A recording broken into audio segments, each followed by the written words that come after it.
अरे वाह, कितने वर्षों बाद आपसे मिले। जय जगह जय जगह राम राम जय जगह। हालसान बीच में तकलीफ है पर हम उनको भेंट करे होंगे। कई बार होती है, कई बार खैर तो लेकिन जज्बे को मान गया।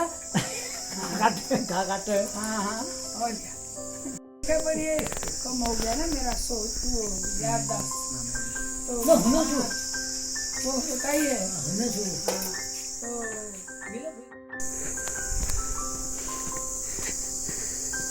दीदी को जय जगत प्रणाम। प्रणाम प्रणाम। मैं आपकी वीडियो बना रहा हूँ। दीदी आप कहाँ से आ रही हैं बताइए। घास काट के आ रही हूँ, गाजो काट रहे हैं आजकल सब लोग। मैं तो खाली थोड़ी देर 1 घंटा काटती हूँ, ज़्यादा नहीं। आप अभी तो 90 से तो आपको उम्र से ज़्यादा हो गई है और अभी भी आप 1 पूली और 2 पूली काट के ला रही हैं और सुबह सुबह अभी घास काट के आ रही है। ये कम बड़ी बात है क्या, बताइए आप। हाँ, लेकिन मैं ना आप घास काटने वाली घसियारियों के लिए वो करते हैं ना, क्या है वो, किसान श्रम का सम्मान कार्यक्रम। हाँ, तो मैं सोचती हूँ कि वो कितनी बड़ी बात है कि घास काटना आना चाहिए सबको। जी दीदी। और मैं जितना कर सकती हूँ करती हूँ। 90 साल तो परसों से शुरू होने वाला है। अच्छा, अरे बताइए। हाँ, जी 16 अक्टूबर से शुरू हो गया, 89 पूरे हो जाएंगे, 89 पूरे हो। 90 शुरू हो जाएगा। चलिए दीदी, ये तो बहुत ही, ये तो आप हमारी धरोहर है, हमारे ऊर्जा स्रोत और हमारे धरोहर तभी है जब कुछ वैसा करेंगे। आप हमारी प्रेरणा स्रोत हैं। तो वहाँ पर क्या कहते हैं वो, लाइक वेजिटेबल कहते हैं, वो उस तरह बैठे रहने से तो कोई नहीं धरोहर दीदी, आपने जिंदगी भर बहुत काम किए हैं, हम सबको तैयार किया है, हम आपसे सीखा है। मैं तो हमेशा बार बार कहता हूँ कि जब मैं नैनीताल से यहाँ आया तो आपके साथ मैंने पूरे इलाके में 96-95 में पद यात्रा करी, पूरे देवनाई घाटी में, पिंगलू मैगड़ी घाटी में। और उसी से, आप ही से मैंने दीदी, मैं आज खेती कर रहा हूँ या घर में कार्यक्रम कर रहा हूँ, किसान सम्मान समारोह कर रहा हूँ, तो आप सबकी प्रेरणा से दीदी कर रहा हूँ। और आपकी प्रेरणा और आपका आशीर्वाद कई वर्षों तक अभी हमें सबको मिलता रहे। अभी कल परसों में नैनीताल गया था तो गुरुजी शेखर पाठक जी आपको बहुत याद कर रहे थे। हाँ, तुम जैसे नौजवानों को जो अच्छी शिक्षा पाके अपने गांव में बैठेंगे और गांव में काम करेंगे, ऐसा काम करेंगे जिससे गांव के लोगों को कुछ जागृति पैदा होगी, तो ऐसे लोगों को तो हमेशा मेरा आशीर्वाद है। बस दीदी, बिल्कुल आपका आशीर्वाद हमेशा, आपकी ऊर्जा भी चाहिए, आपकी ताकत, आपका आशीर्वाद सदैव, आप हमारी प्रेरणा स्रोत हैं। आपसे हमने काम सीखा है और गांव में रहना सीखा है। और मुझे गर्व होता है कि आज मैं अपने दीदी के पास हूँ, अपनी दीदी से मिलता रहता हूँ। दीदी हमारे कार्यक्रमों में आती हैं, अपना हाथ मेरे सर में रखती हैं, तो मुझे दुगनी ऊर्जा आ जाती है दीदी। तो दीदी बहुत ही बढ़िया, अभी आपसे कुछ लोग हम मिलने आए हैं, हमने कहा दीदी की तबीयत पूछ लेते हैं और दीदी से मुलाकात कर लेते हैं, तो हम आज आपसे मिलने आए हैं। उसमें किरमोलिया मासा में हमारे एक फौजी भाई हैं और एक वो परसों जो रतन सिंह जी वो भी आपसे मिलने आए हैं। तो चलिए फिर चलते हैं। और पर बहुत ही अच्छा लगा दीदी। और आप बताइए, हम बूढ़े हो गए और आप 90 साल लगने वाले हैं परसों और आप घास काट के आ रही हैं, तो ये तो आदमी दिल से होता है। आपके अंदर इतनी, मतलब इतने अंदर अभी आपके अंदर इतनी एनर्जी, इतनी ताकत है। और ये सैल्यूट जी। मुझे सब मना करते हैं आश्रम में, कहते हैं मत करिए ऐसा, कहीं गिर पड़ेंगे, कुछ हो जाएगा, कुछ हो जाएगा। मैंने कहा मेरे मन में आ रहा है कि मुझे कुछ करना चाहिए, तो मैं करती हूँ। जी दीदी जी। अच्छा, हमारा कार्यक्रम दीदी इस बार 16, 17, 18 दिसंबर को है। उस घाटी में वो डंगोली वाली, वो घेटी अमशारी वाली घाटी में, दाबोड़ाब से नीचे तारीख तय हो गई है। और उसका निमंत्रण भी हम कहने आए हैं। एक दिन आप गाड़ी में आपको ले जाएंगे, थोड़ा आप एक बार मंच में बैठ जाएंगी और थोड़ा आशीर्वाद दे देंगी हमारी महिलाओं को, तो बहुत ही हमारे लिए बहुत ही गौरव की बात होगी। तो दीदी, वो कार्यक्रम आपको कुल बताइए कैसा लगता है, वो जो श्रम का सम्मान किसान महोत्सव का कार्यक्रम है। मैं तुमसे कह रही हूँ कि उससे मैं प्रेरणा पाती हूँ कि मुझे भी कुछ करना चाहिए, तो इससे तभी तो मैं अभी भी इस समय घास काट रही हूँ। जी दीदी। घसियारियों को जी, मतलब घसियारियों को यह आत्मसम्मान लगना चाहिए कि हम भी कोई महत्वपूर्ण काम करें। बिल्कुल, असल में हमको लगता है कि लोगों ने आज तक मतलब श्रम के काम को, खासतौर से महिलाओं के श्रम को जी कोई महत्व नगर नहीं समझा है, उनको कहीं माना ही नहीं है और उसको कहीं गिनते भी नहीं है जी।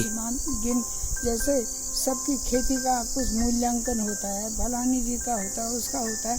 अरे महिला ने क्या किया है उसका तो मूल्यांकन करो। जी और जी अगर ऐसा करेंगे तो इस उत्तराखंड की जो रीढ़ है वो महिला है, जी और वो अगर नहीं होगी तो ये उत्तराखंड में कोई रहेगा ही नहीं, फिर तो सब समाप्त हो जाएगा। जी जी जी चलिए दीदी, आते हैं। चलिए चलिए दीदी।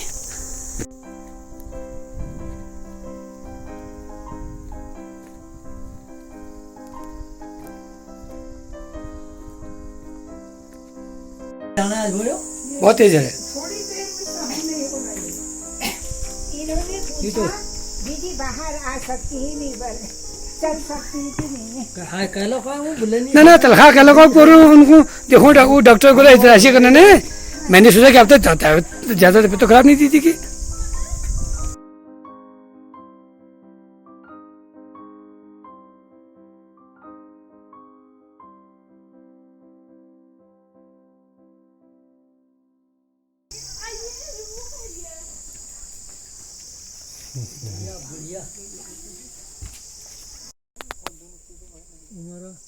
जबकि मुझे घर आई हूँ समाओ सो जब तो अब घर मन लाग लो अब 2-2.5 साल है जब घर तो भर मन यहाँ लगाऊं तो कहीं नहीं लगा। हल्द्वानी में तो रही हूँ खैर पक्का। अब लेकिन वो बात नहीं भाई घर बनाया था। ना हो छुआ घर हुई हो कस्तूरबा ने कहा डर आप मत सोइए, बाहर भीतर सोइए, ऐसा कहा। उन्होंने कहा नहीं मैं तो बाहर सोऊंगा, क्या हो रहा है, ये तो उनकी जगह है, हमने दखलंदाजी कर रखी है। सही बात सही ऐसा कहा तो कस्तूरबा ने कहा ठीक है तुम तो मानोगे नहीं, मैं भी वहीं सोती हूँ। फिर वो भी वहीं सो, हाँ फिर नहीं आया वो, पहले ही दिन ना आया। नहीं आने वाला देख गया कि आए हैं यहाँ, ठीक है। होने को तो सोए नुकसान रहो, होगा कहा करता ही होगा है ना। वो कर ही रहा है। अब हो गया।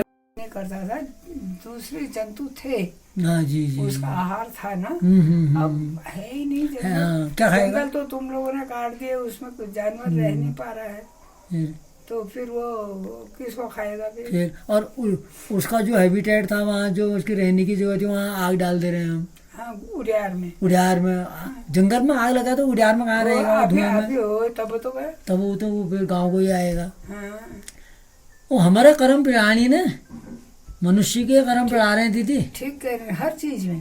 हमारे अब कर्म रो पिला रहे रहे हैं, हैं। कह रहे हैं तो मौसम खर ऐसा ही लागो ये लागो उसो। हमने तो गरीब बहु हमने कहा मौसम भी हमने ही बिगाड़ा है, समझने की दीदी बात है। मुझे याद है मैं 10-11 में पढ़ता था 11-12 में तो हमारे गांव में बिना सिंचाई के 2-3 साल तक हम धान खाते थे।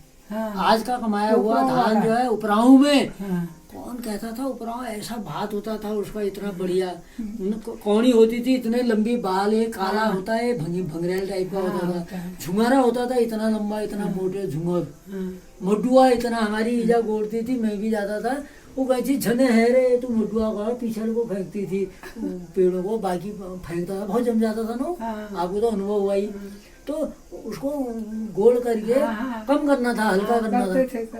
हाँ, तो पीछे को फेंकते थे झने जमे तू झने है तू मडू को टिप्पण लारू फिर उस जमाने में हमारी ईजा के जमाने में हाँ, गैस। हमने सब बचा दिया वो कुछ मौसम भी ऐसी हो गया कुछ नहीं हम नहीं लोग भी हमने ऐसे हो भी गए लोभ में आकर के थोड़ा पता नहीं आपने तो नहीं डाला होगा वो।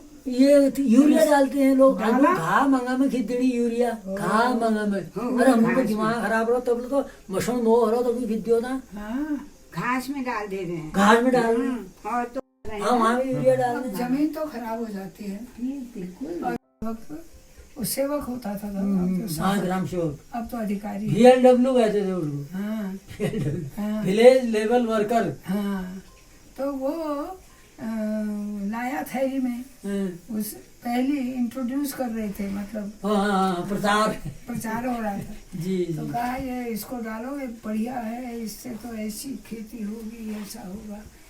और तो लोगों ने कहा नहीं हो हम क्यों डालें इसको, हमारे पास तो खाद ही खाद है, बहुत है, पत्तियों की खाद है, क्या है जैविक खाद असली से हमारे पास असली खाद है। यहाँ क्या करना हो रहा है इसका, जहाँ पता नहीं क्या है कहाँ का है कौन जाने किसने बनाया, ऐसा कुछ कहा लोगों ने। मैंने कहा ले लो यार, मेरी नौकरी बचा दो।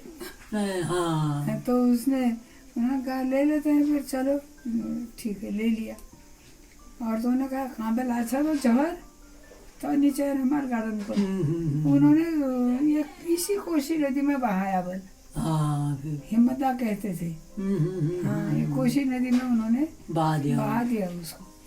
बल्कि वह मसांगलन उठान होने लोगों हाँ, अब 3-4 साल के बाद 3-4 पीढ़ी के बाद अब हमने कहा मत डालो ये आलू, और छोटा और छोटा और छोटा होता जा रहा है। कारण यही है कि इसकी उपजाऊ शक्ति कम हो गई है। जी ऐसा कहा तो नहीं तो उसके बिना कहीं खेती होती है, ऐसा उन्होंने हमको जवाब दिया। फिर कितना फर्क पड़ गया। सही बात। हाँ बहुत फर्क पड़ गया। तो मित्र नहीं थी, वो बड़ी थी, आंटी कहती थी मैं उसको। वो बहुत मुझे प्यार से रखती थी। एक दिन उसने उसके बगीचे के आसपास जो क्या था टिशून था, बर्निंग रेड नेटल कहते हैं वो था, तो उसका सूप बनाया था। मैं काम से आई तो उन्होंने जल्दी से मुझे वो सूप दिया, कहा चलो पियो इसको, बैठो। कहा मैंने पिया तो मैंने कहा किस चीज़ का है? कहने लगी तुम बताओ किस चीज़ का है, तुम्हारे यहाँ भी होता होगा। मैंने कहा हमारे यहाँ होता नहीं होता मुझे पता नहीं, इसका तो विशेष स्वाद है। तो फिर उसने बताया कि ये है। मैंने कहा हाँ ये तो हमारे यहाँ खूब होता है। तो फिर कहने लगे तुमको पता ये इसमें कितनी ताकत है? हमारे एक स्विट्जरलैंड के किसी एक गांव के नौजवान जो थे वो हर बार हॉकी में जीत जाते थे। वहाँ क्रिकेट नहीं खेलते, हॉकी में जीत जाते थे। तो सब लोग कहते थे ये क्या करते हैं? और जो खेल का बोर्ड होता है ना, वो उसके मुखिया ने कहा अरे यार ये कैसे जीत रहे, जाओ तो तुम जरा इनकी शोध करो, एक्टिविटी देखो क्या है, लगाओ ये क्या खाते हैं, सुबह से कितनी बार एक्सरसाइज करते हैं, क्या करते हैं, कहाँ दौड़ते हैं, कुछ तो करते होंगे तभी तो ये हर बार इतने मजबूत हैं। यही जीते इतने चपल हैं एकदम, बस ये पकड़ लेते बॉल से ज्यादा तेज भागते हैं और गोल मार डालते हैं। तो ये बहुत इनकी चपलता है और बहुत दौड़ भाग है, शरीर बहुत मजबूत है। तो उन्होंने कहा अच्छा मैं जाता हूँ इनके गांव। तो वो वहाँ गांव में गया, वहाँ कहीं पर किराए में रहने लगा और उनको नज़र रखता था। उसने देखा वो तो सब नौजवानों की तरह देर में उठ रहे हैं, आलसी जैसे हैं, और फिर ठीक है फिर वैसे ही खाते हैं पीते हैं और काम करते हैं। अब पता नहीं क्यों ऐसे इतने मजबूत कैसे हो गए। फिर उसने एक क्रिकेटर को ने एक हॉकी प्लेयर को दोस्त बना लिया। कहा यार क्या करते हो? उसने बताया कुछ नहीं करते हम तो, हम नहीं करते एक्सरसाइज, क्या करनी हो रही है ऐसा। तो उन्होंने कहा अच्छा। फिर उसके बाद वो एक दिन उस लड़के ने इसको बुला लिया न्योते पर, कहा आओ हमारे यहाँ खाना खाना। तो वो खाना खाने गया तो यही सूप दिया उसको। हाँ तो उसने कहा ये क्या है? उसने कहा ये ना हमारे यहाँ जंगली है, जंगल में होता है, तो हम इसका सूप, इसको हम बहुत लगभग रोज इसका सूप पीते हैं। और इसका वो स्टू कहते हैं, यानी जैसे हम सब्जी बनाते हैं वो भी बनाते हैं, वो भी खाते हैं, और ये हम बहुत उपयोग में लाते हैं। हमारे यहाँ का ये प्रसिद्ध खाना है। कहा अच्छा कहाँ पर है, दिखाओ, पेड़ दिखा दो मुझको। तो पौधा दिखा दिया। बस उसने अपने वो आदमी ने अपने मुखिया को जिसने भेजा था उसको फोन लगाया, हाँ मुझको मिल गया। ये है इनकी मजबूती का कारण, इनकी चपलता और इनकी बुद्धिशाली और तुरंत पकड़ने की जो क्षमता है, उसका कारण ये है शिशुण, ये शिशुण है। और हम भी तो जानते हैं हमारे लोग जो शिशुण मडुआ रोट खाची ने, वो ज्यादा मजबूत बीमारी नहीं है जी उनको। फिर अब आजकल तो हम वो हो गए डुप्लीकेट नहीं, वो तो बनावटी बन जाती होगा ना। बहुत और बस उसी में बस स्वाद में अपने फिर? जीभ के उसमें लगे हैं।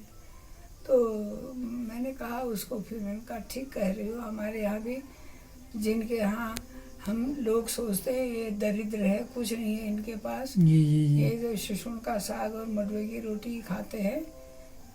तो फिर मडवे के बारे में भी, मडवा भी बहुत ताकतवर है। जी जी जी बिल्कुल।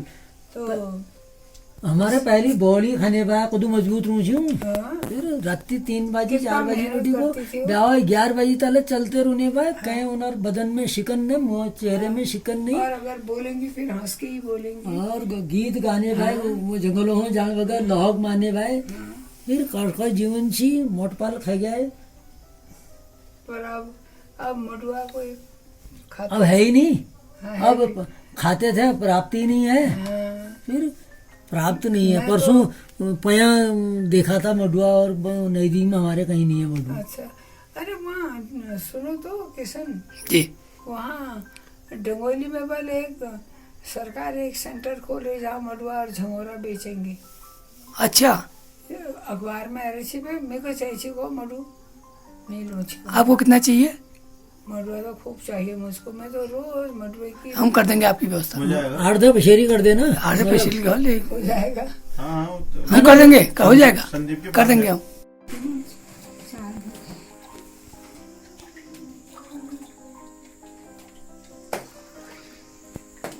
अभी कांति दीदी अब जो हमारे जो मेहमान लोग आए हैं, अतिथि के कहते हैं, उनके लिए काढ़ा बना रही हैं, और दीदी ने काढ़ा बना दिया है बिल्कुल, और गुड़ का काढ़ा जी। काढ़ा है ये हो गए। और पंजी के लिए भी है, पंजी भी आ गए। पंडित जी आएगी, हाँ, उन्होंने जी आई है दाल अरे आई खिद्यो मणि। तत्पर देना है। वो उन्होंने आगे वो अच्छी बात है। जी हाँ, पता चल गया ना। हाँ, हाँ, हाँ। नहीं तो मुश्किल हो रही थी। जी, पंडित जी तो आपके मित्र हैं, मुझे आज ही पता हो। हाँ हाँ।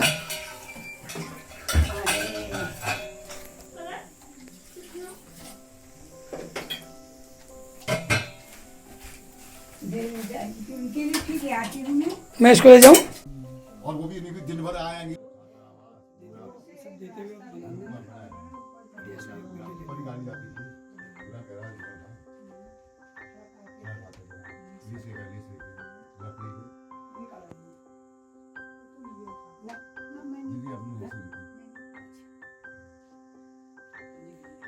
जाती हैं वो, अब उसमें कोई हटाने वाला हुआ नहीं वहाँ हाँ उसमें चाहिए उनको खाने वाला है। अब उसने रोज 7-7, 8-8 बल्ब खा रहा है। एक बल्ब मुझे 8 रुपए में लगभग चल रहा है कि ये कई पौधे इसके अंदर वो दब गए ना जी, कई पौधे आ रहे हैं अभी। उन फल को अलग करना है जैसे।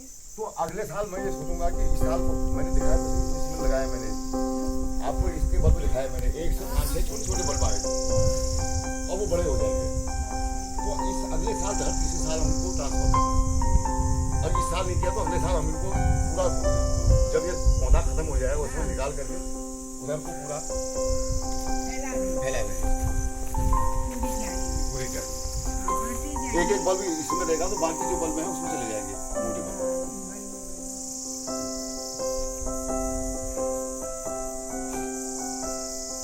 ये मुझे बुराई में लिखा मुझे मिल रही है, दिखाओ दे। ये है बल्ब इसका।